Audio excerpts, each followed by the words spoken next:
الحمد لله رب العالمين على كل حال. ماشاء اللہ.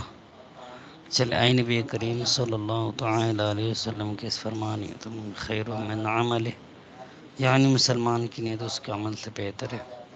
پر عمل کرتے ہوئے درجہ شروع کرنے سے پہلے اچھی نیتیں کر لیتے، اللہ عز و جل کی رضا حاصل کرنے اور حصول ثواب کے لیے علم دین حاصل کروں گا. إن شاء الله عز وجل. علم دین حاصل کر کے اسے دوسروں تک پہنچاؤں گا. إن شاء الله عز وجل. فرض علوم سیکھوں گا. إن شاء الله عز وجل. سبق سر کر سوالات کرنے سے بچوں گا. إن شاء الله عز وجل. نیٹ پر درجہ اوقات میں پڑھنے کے بعد تیاری کرنے میں مزید وقت دوں گا. إن شاء الله عز وجل. انشاءاللہ عز و جل. چلیے تو سبق یاد کیے ہیں. جی.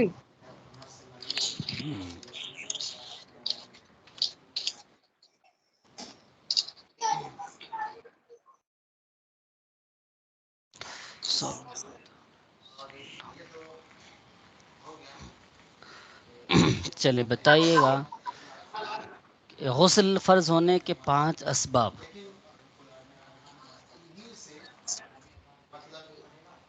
کیا بولا جی؟ غسل فرض ہونے کے 5 اسباب. ٹھیک ہے. پہلا، غسل فرض ہونے کے بعد منی کا اپنی جگہ سے شہوت کے احتلام یعنی سوتے میں منی کا نکل جانا. شرمگاہ احتلام. میں جی کیا بولے؟ احتلام بولیں. کیا بولے؟ احتلام. احتلام یعنی سوتے وقت منی کا نکل جانا. شرمگاہ میں حشفہ سپاری داخل ہو جانا، خواہ شہوت ہو یا نہ ہو، انجال ہو یا نہ ہو، دونوں پر غسل فرض ہے. حیض سے فارغ ہونا، نفاس یعنی بچہ جننے کے بعد جو خون آتا ہے اس سے فارغ ہونا. چلیں.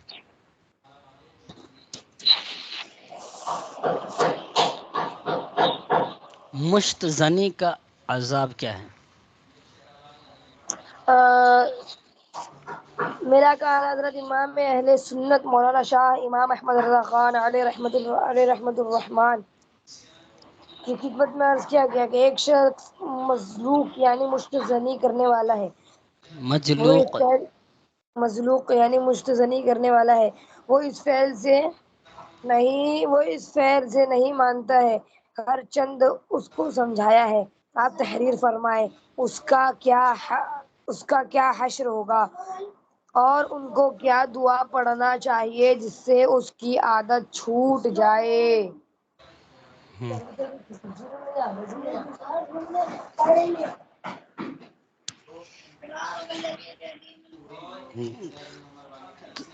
جو بتائے نہیں عذاب کیا ہے، وہ تو خالی سوال بتا دیے.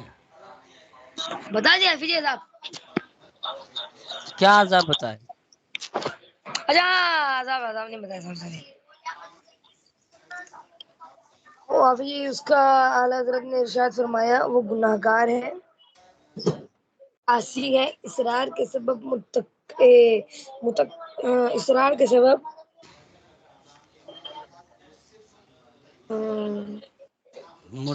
کبیرہ. مرتکب کبیرہ ہے، فاسق ہے. حشر میں ایسو یعنی مشتزنی کرنے والوں کی ہتھیلیاں گابھین یعنی حاملہ اٹھیں گی، جس سے مجمع اعظم میں ان کی رسوائی ہوگی اگر توبہ نہ کرے. اور اللہ عز و جل معاف فرماتا ہے جسے چاہے اور جسے چاہے عذاب دے گا. اور جسے چاہے اور عذاب فرماتا ہے جسے چاہے. اسے چاہیے کہ چلیے. لاہور شریف. بچہ جننے کے بعد عورت 40 دن تک لازمی طور پر ناپاک رہتی ہے. جی نہیں.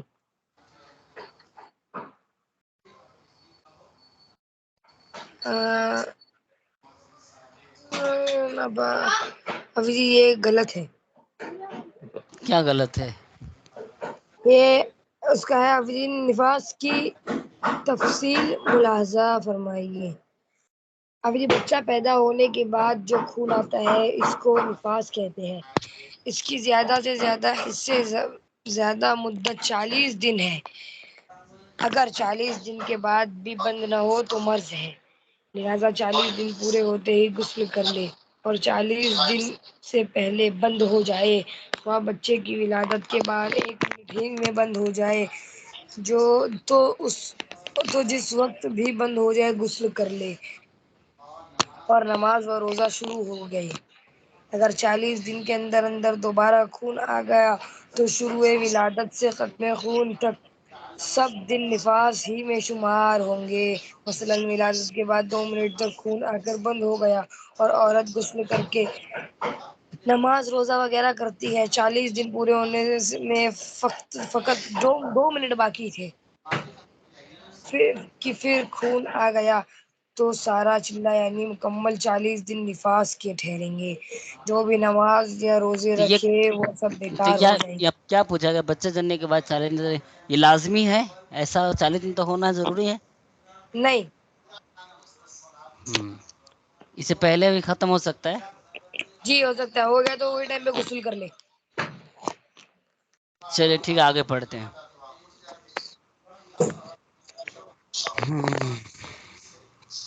بہتے پانی میں غسل کا طریقہ. اگر بہتے پانی مثلا دریا یا نہر میں نہایا تو تھوڑی دیر اس میں رکنے سے 3 بار دھونے میں ترتیب اور وضو یہ سب سنتیں ادا ہو گئی. اس کی بھی ضرورت نہیں کہ اعضاء کو 3 بار حرکت دے. اگر تالاب وغیرہ ٹھہرے پانی میں نہایا تو اعضاء کو 3 بار حرکت دینے یا جگہ بدلنے سے تسلیس یعنی 3 بار دھونے کی سنت ادا ہو جائے گی. جی سمجھ میں آئی بات؟ جی. چلیے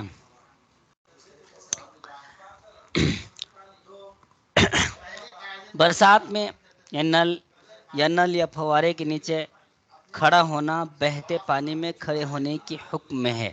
بہتے پانی سے وضو کیا تو وہی تھوڑی دیر اس میں عضو کو رہنے دینا اور ٹھہرے پانی میں حرکت دینا 3 بار دھونے کے قائم مقام ہے. وضو اور غسل کی ان تمام صورتوں میں کلی کرنا اور ناک میں پانی چڑھانا ہوگا. فوارہ جاری پانی کے حکم میں فتویٰ اہل سنت میں ہے کہ فوارے نل کے نیچے غسل کرنا جاری پانی میں غسل کرنے کے حکم میں، لہٰذا اس کے نیچے غسل کرتے ہوئے وضو اور غسل کرتے وقت مدت تک ٹھہرا تو تسلیس کی سنت ادا ہو جائے گی. چنانچہ سمجھ میں آ رہی بات؟ جی. تو وضو اور غسل کرتے وقت کی مدت تک ٹھہرا تو تسلیس کی سنت ادا ہو جائے گی. چنانچہ در مختار میں ہے کہ اگر جاری پانی بڑے حوض یا بارش میں وضو یا غسل کرنے کے وقت کی مدت تک ٹھہرا تو اس نے پوری سنت ادا کی. یاد رہے غسل وضو میں کلی کرنا نہ کہ پانی چڑھانا ہے.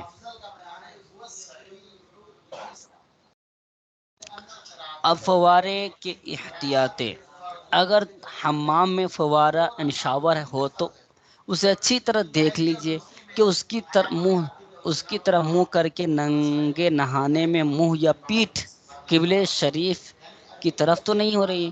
استنجا خانے میں بھی اس طرح کا احتیاط فرمائے. قبلے کی طرف منہ یا پیٹھ ہونے کا معنی یہ ہے کہ 45 درجے کے زاویے یعنی 45 درجے کے زاویے کے اندر ہو. لہذا یہ احتیاط بھی ضروری ہے کہ 45 ڈگری کے زاویے یعنی اینگل کے باہر ہو. اس مسئلے میں اکثر لوگ ناواقف استنجا خانے میں بھی اس طرح کے احتیاط فرمائے کہ قبلے کی طرف منہ یا پیٹھ ہونے کا معنی یہ ہے کہ 45 درجے کے زاویے کے اندر ہو. لہذا یہ احتیاط بھی ضروری ہے کہ 45 ڈگری کے زاویے اینگل کے باہر ہو. اس مسئلے میں اکثر ناواقف ہے. WC کا رخ درست کر کیجیے. مہربانی فرما کر اپنے گھر وغیرہ کے WC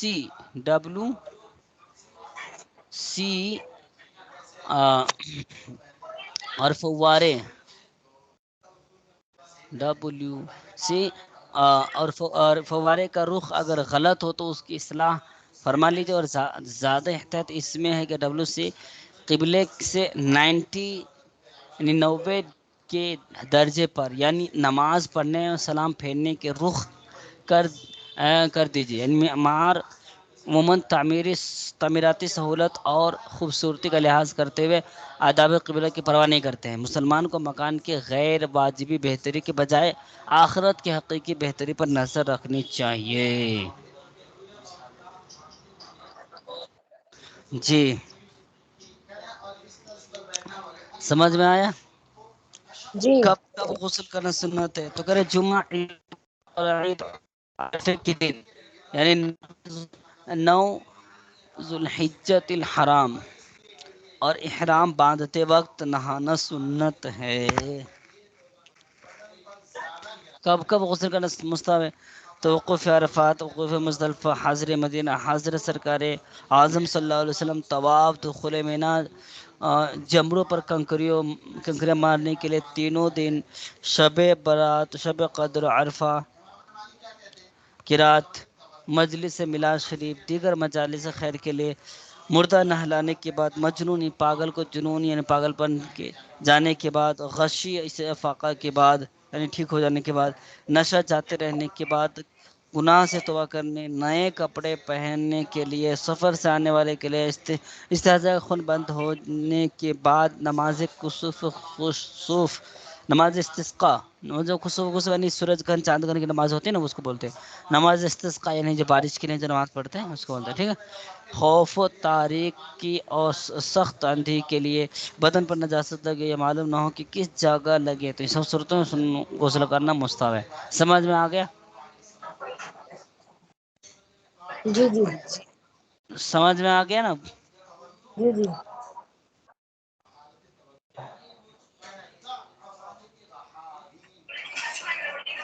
چلیے ہاں.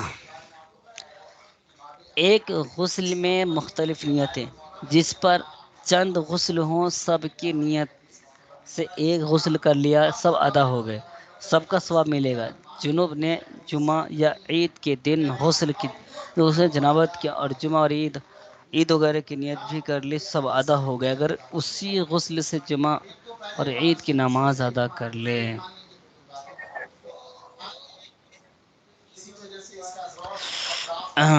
تنگ لباس والے کی طرف نظر کرنا کیسا.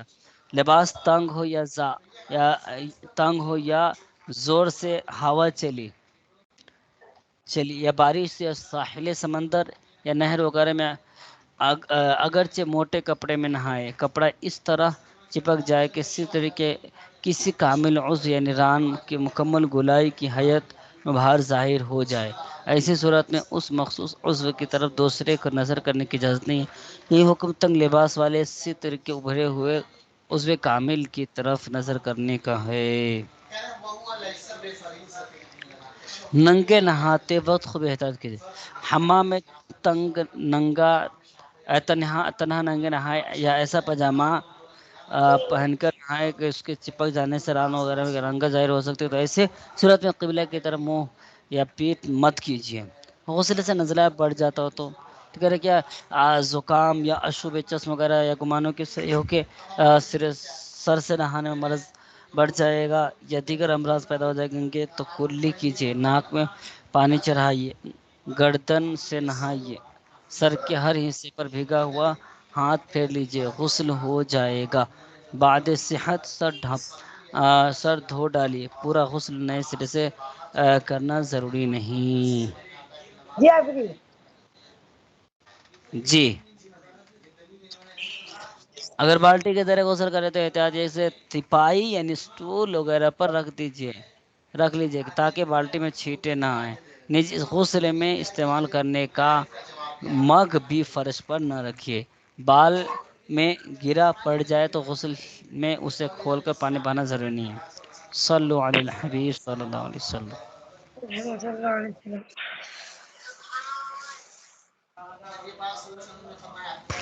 جی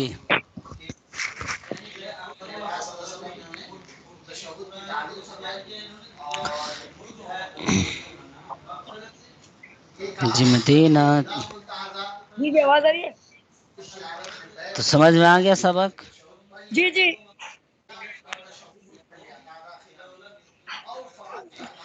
چلیے تو ہفتہ وار کارکردگی تھی متن مذاکرہ میں شرکت ہوئی ہے؟ جی نہیں.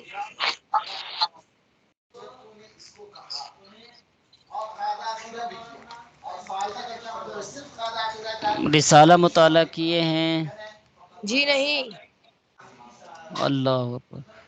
پیر شریف کا روزہ رکھے ہیں؟ جی نہیں. گھر والے میں سے کسی نے رکھا ہے؟ ایک بھی نہیں. آپ نے اس بار کچھ بھی نہیں کیا. کچھ بھی نہیں کیا تو نہیں کر ابھی کے نہیں مجھے وہ باہر گیا بتائیے. تھا نا.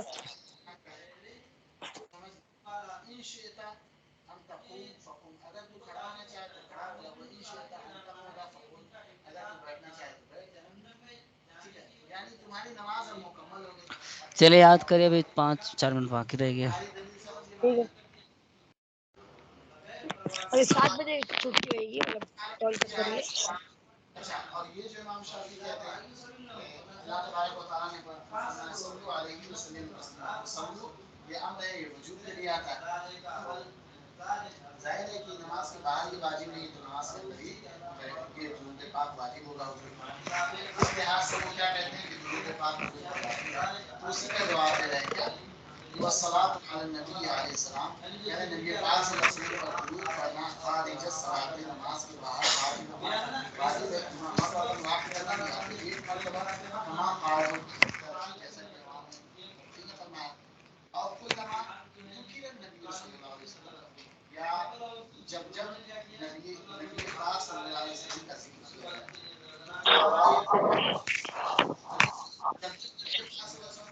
جائے تب تک درود پڑھنا واجب ہے. جیسا کہ امام بخاری نے اس پر کیا فرمایا. نماز کے باہر آپ مانتے ہیں کہ واجب ہے. اس کا بڑے علماء نے تو فرمایا کہ واجب ہے. جی مدینہ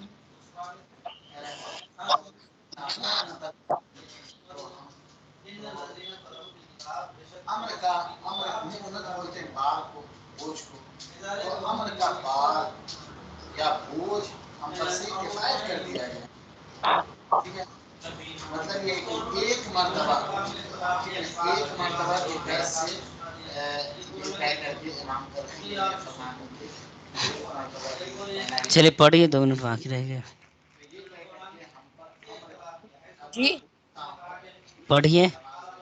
پڑھ رہا ہوں.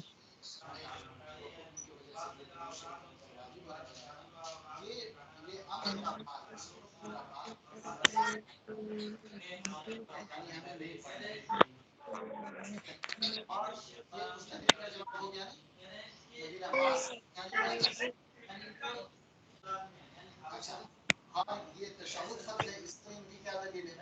تو اس پر ان کی وہی دلیل ہے نا کہ جو حضرت عبداللہ نے عباس رضی اللہ عنہ یہ درود شریف ہے. اس درود شریف کے علاوہ یہ تشہد کے فرض ہونے سے پہلے ہم یہ کہا کرتے ہیں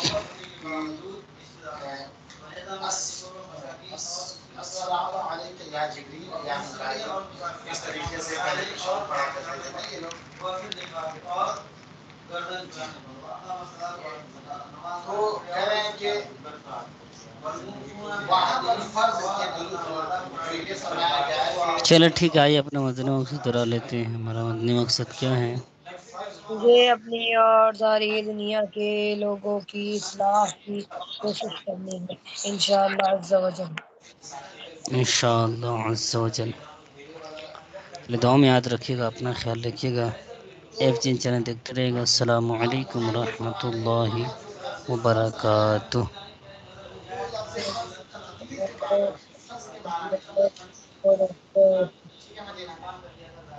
وہاں جہاں